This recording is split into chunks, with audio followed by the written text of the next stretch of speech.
All right, class. Welcome students to Weights 1. This is week 3, and we're going to be covering some muscle groups and vocabulary related to weightlifting.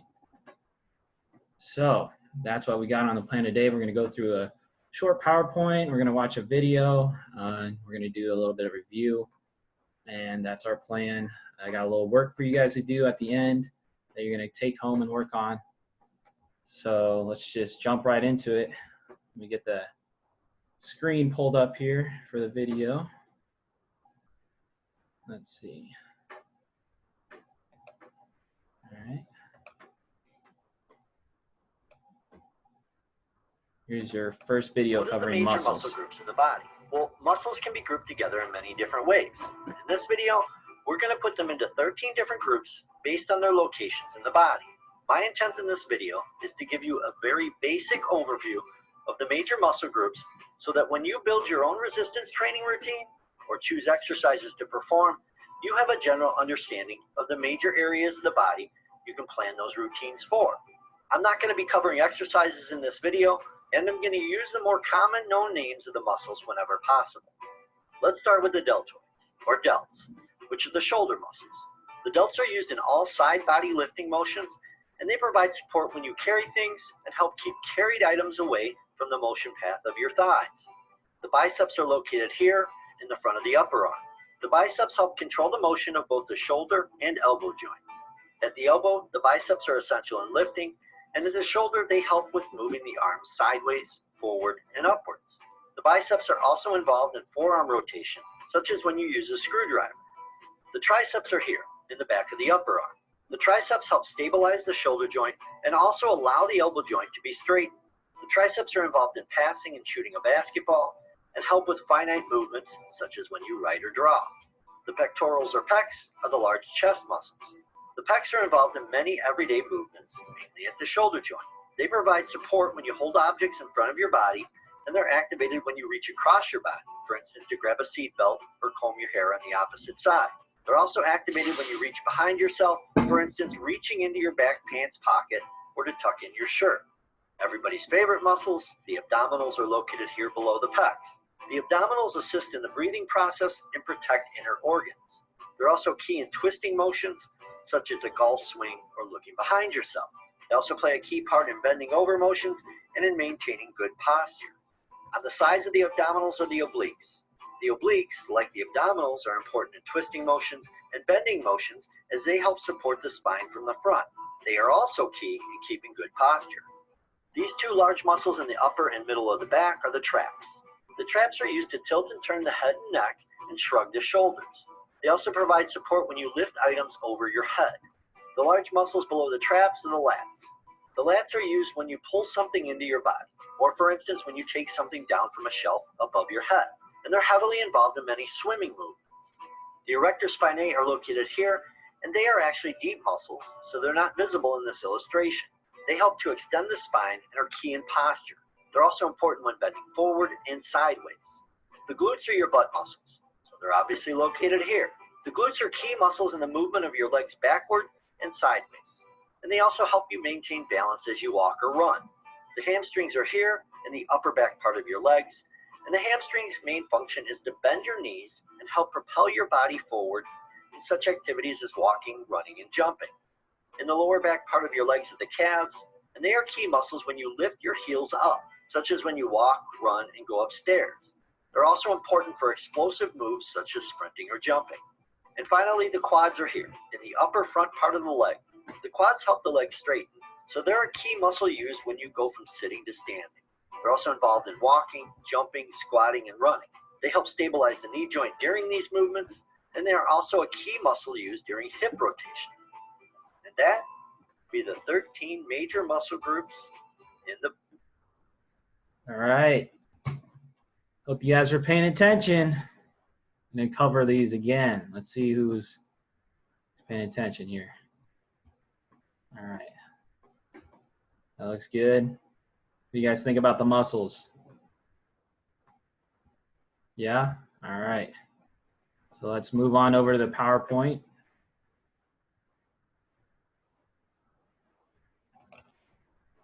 We're gonna get this bad boy started. All right, so that was your intro to the muscles. We're gonna cover some other stuff, but first is keep going with the muscles. So I know that was kind of a quick video, but let's see what you guys remembered. Just watched it. So first one, we need some answers from the students here, from you guys. What you got for me? What is this? What's this right here? The pecs? Yep, great job. That's it. This one, who's got this one for me? Raise your hand. All right, go ahead. Biceps, yes, good job. All right, I want a new person for this next one. Where is the arrow pointing to? Yep, abdominals, looks good. All right, next one. Who's got this one? Raise your hand. I know it's a little tricky. Anyone take a guess? Yeah, go ahead. All right, these are actually the obliques. So it's your side abdominals, basically, is a way to explain it. Obliques. Here's the next one. Who's got this one? Big old leg muscles. Yep, go ahead. Quads. Yep, great job. Next one. What are we pointing to? Neck, that big old upper back muscle. Who's got that one? Yeah? Traps. Yep. Good job. Next one. So we're looking at right there. Who's got this? Deltoids, delts, shoulder muscle. Yep, correct. Next one, big old back muscle, your wings. What you got? Lats, great job. All right, this one might be a little tricky. It's your lower back muscle. You guys might not know this one as well. Anyone? Take a guess? Nope, these are actually the erector spinae. Great try, though. All right, this little muscle right on the inside of your legs there, that blue one. Anyone got an answer for that? All right, those are actually adductors. Good try, though. I appreciate you answering. All right. Back of your lower leg. What is that called? Calves. Great job. The actual name for it is the gastrocnemius, but you can call them calves. We don't really need to know the fancy name for them. All right, next one. Moving on. The inside of your back right there kind of helps pull them together. It's not your trap. It's below the trap. You guys might not know this one as well either. Anyone got an idea? All right, so these are actually the rhomboids. Still very important back muscle. All right, next one. Back of your arm, right here. What are these called? Triceps. Yep, good job. All right. What is this big old one called? Actually, these are called the glutes. That's what we're going to call them. Great answer, though. All right, and the last one for you. The back of your legs. Lots of muscles there, a lot of big muscles. Who's got these? Hamstrings. Yep, good job. All right. You guys were paying attention during that video, I can see. So here's all the names. I'd recommend writing these down real quick because we're going to have some homework over that. So I'll give you a few seconds to try and write these down. Take a picture of it. Just keep it for your notes. These are going to be important muscles we're going to be working on over this whole semester. Once we get in the classroom, we're going to be working on all kinds of different muscle groups. So it's important to know the major muscle groups. Obviously, there's a whole lot more muscles in your body, and they all have very specific names, but these are the major groups that we'll be working on in this class. So these are the ones that you need to know. So yeah, if you guys have time, go ahead and write these down. However you can remember it, but it's something we're going to be coming back to a lot. So give you a few more seconds.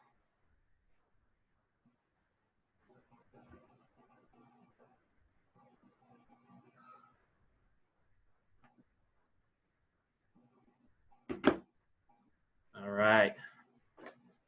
Great job paying attention to that video, guys. We're going to be moving on now. So That covered our muscle section. We'll kind of recover that at the end again, but second off, let's get started on our vocabulary. So these are just important terms that you're going to need to know that we're going to be using all the time throughout the semester. So the first ones you may have heard of, reps and sets. So first of all, we got reps. Reps are an abbreviation for repetition, the number of times you lift and lower weight in one set of exercise. Okay, and then we got a set, which is a group of reps. So reps kind of go under sets. If a workout calls for 3 sets of 10 reps, 3 by 10, you'll perform 10 reps of the lift. That's 1 set. Rest, perform the second set of the 10 reps. Rest, perform the third set of 10. So that's kind of how it looks. That's how we design our workout programs. You'll get very familiar with this over the course of this term, something you'll be using a lot. All right, next, intensity. So this is how heavy a weight is in comparison to your 1 rep max, which is the maximum amount of weight that you can lift for a given exercise. So the heavier the weight, the more intense the lift. Next, volume. How much? There are a few ways to determine volume. The most common way is to look at how many total reps and sets are completed in a given workout. So 5 sets of 10 reps would be a high volume compared to 3 sets of 3. So it's kind of multiplication there. 5 sets of 10 reps, that's 50 total reps versus 3 sets of 3, that's 9 total. So that's how volume works. It's a little confusing, but it'll make sense as we get to working with these terms a little more. All right, moving on. Frequency. How often? Frequency could refer to how often a movement is trained a week, how often a muscle group is trained a week, or how often a workout is performed a week. So how often? There it is. Next, duration. How long a workout lasts. The time from the beginning of the workout to the end. Next one, density. How much work in a set time. Density is a combination of volume and duration. So we talked about volume, that's your sets and reps, and then we time that by how much time. That's your density. All right. Quick check. Need some hands up. First question, what is a rep? Who's paying attention? Yep, go ahead.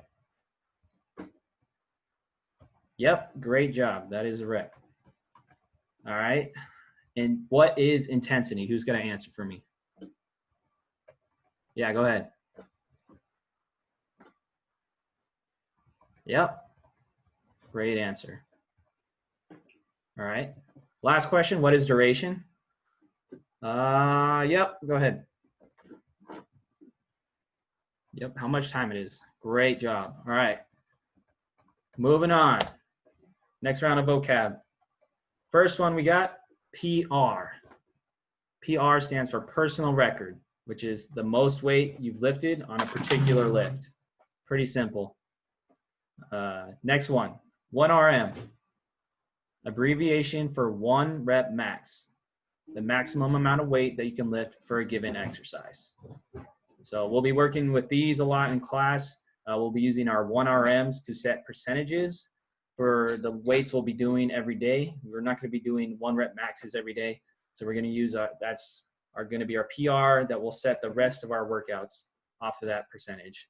We'll go more in depth into this tomorrow and later on in the quarter when we start working with these actual numbers, but just get you introduced to the terms right now. All right, next one. Rating a perceived exertion, or RPE, also known as the Borg scale. RPE is a subjective, determined by you, the lifter, measurement of how hard an exercise feels. Scale goes from 0 to 10. So for most barbell training, which is what we'll be working on in class for a majority of the year, your sets of an exercise should be somewhere between RPE 6 and 10. So you should be working out at a pretty high exertion level. How it should feel pretty hard when you're working out. We don't want to be below 6. Otherwise it's too easy. We need to push it up and we need to get harder. All right. Next one. Failure. The point in an exercise when your muscles are so fatigued or tired that you can't perform any more reps with strict form. So at this point, when your muscles can't give anymore, you don't want to just use the rest of your body and use bad form to perform a lift. That's just it. Just cut it out. That's fine. That's failure. That's where we're going to aim for. That means you're pushing yourself really hard, so that's a good thing. All right, next term, AMRAP. That's how it's pronounced. It's an acronym. Abbreviations for as many reps as possible. It's kind of similar to saying as go to failure. In CrossFit, this term can also be referred to as many rounds as possible. All right, quick check. What does RPE stand for? Who can remember that one? It's a little tricky. Yeah, go ahead. All right, good try. It's actually rate of perceived exertion. Try and keep that remembered. We'll cover it again later. All right, who's got, what does 1RM stand for? Yeah, go ahead. Yep, 1 rep max. Great job. All right, and the last one, what does AMRAP stand for? Just went over this. Yep, great answer. You got it. All right, moving back on. Back you go, guys. All right, strength. This is the force produced against an external resistance. So when you're lifting a barbell, the barbell acts as the external resistance. The more force you can produce, the stronger you are. Strength also makes all other physical attributes better. So being stronger is going to make you better overall physically. All right, next term, power. Power is strength displayed quickly. It's the ability to contract a large amount of muscle units in a short amount of time. So examples of power in action is your standing vertical jump, a power clean, which we'll learn later on in the quarter, sprinting and punching, just real quick movements that involve strength. Next term, speed. This is the ability to minimize the time cycle of a repeated movement. This can mean running speed or how fast you can perform a repeated movement, such as a barbell movement, jump rope, etc. So speed's kind of just what it sounds like. Agility. Agility is the ability to quickly change body position or direction of the body. That's agility. Muscular endurance. Muscular endurance is the ability of a muscle or group of muscles to sustain repeated contractions against a resistance for an extended period of time. So long distance and high rep calisthenics, like push-ups, pull-ups, are displays of muscular endurance. So sets that involve a lot of reps, that just involve a lot of time, just how long you keep going, not necessarily really heavy weight, but just a longer endurance. That's what muscular endurance is talking about. All right, you know what time it is. Quick check. Let me see, raise of hands. What is strength? Someone give me their best definition. I know you're not going to remember the book definition, but yep, go ahead. Yep, that's a great answer. Totally fits. All right, who has speed? What is speed? Who can raise their hand? Yeah, go ahead. What you got? Yep, sounds good. All right, and the last one, what is muscular endurance? Who's got this one? Yep, go ahead. Yeah, sounds good. All right, you guys are paying attention. I love that. All right, last round over here. Cardiovascular endurance. The ability for your body to gather, process, and deliver oxygen. This has to do with your blood flow and oxygen going throughout your body. This will become more important later on in the quarter. All right, next term, flexibility. This is traditionally defined as having a complete range of motion around a joint. A more useful definition, according to Rippetoe, is the ability of the muscles that limit motion around a joint to extend beyond their resting length. So flexibility, a lot of you guys probably kind of know what that means. We'll think about it in lifting terms as we go out throughout this quarter. Plyometrics. A type of exercise that involves a rapid eccentric contraction followed quickly by explosive concentric contraction, used to increase power and speed. So this will kind of tie into our power exercises once we get to that point of the semester. So for now, just remember what plyometrics is. All right, and that was all our vocab for the day. Quick review, does anyone have any questions over these? Need a reminder of what these ones are that we just covered? All right, well, we're gonna have homework over these vocab terms that you see here on this page, and then we're also gonna have homework over the muscle groups that we learned. Pretty easy homework. If you're paying attention today, should be no problem. I'll leave this up here so you guys can write these down. You're probably going to want to know these terms.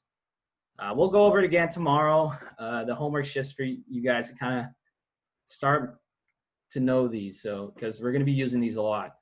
We'll definitely cover it again tomorrow. We'll go over the homework so you can get a review of it. But yeah, that's what we got. You guys need any more time? Write these down. Take a picture of it. I know it's a lot, but we'll get more comfortable with it as we get going. Okay. So here's your homework. It's just 2 worksheets. They're not too long. It's basically just matching the terms with what we just covered today. It's something that you need to have done for tomorrow's class. We'll go over them. They're only 5 points each, but practicing your homework will help you to learn these terms. It's not really for the points. It's for you guys to kind of get comfortable with these terms. Start repetizing it in your mind, because we're going to be using these every day once we get lifting, all these terms. So it's going to be very important to our progression in your skills for weightlifting. Just turn them in on Blackboard whenever you get them done, as long as they're done by class tomorrow. All right, that's all I got for you guys. We'll cover some more vocab tomorrow, kind of start using what we learned today for that. And we'll see you guys tomorrow. Have a good one.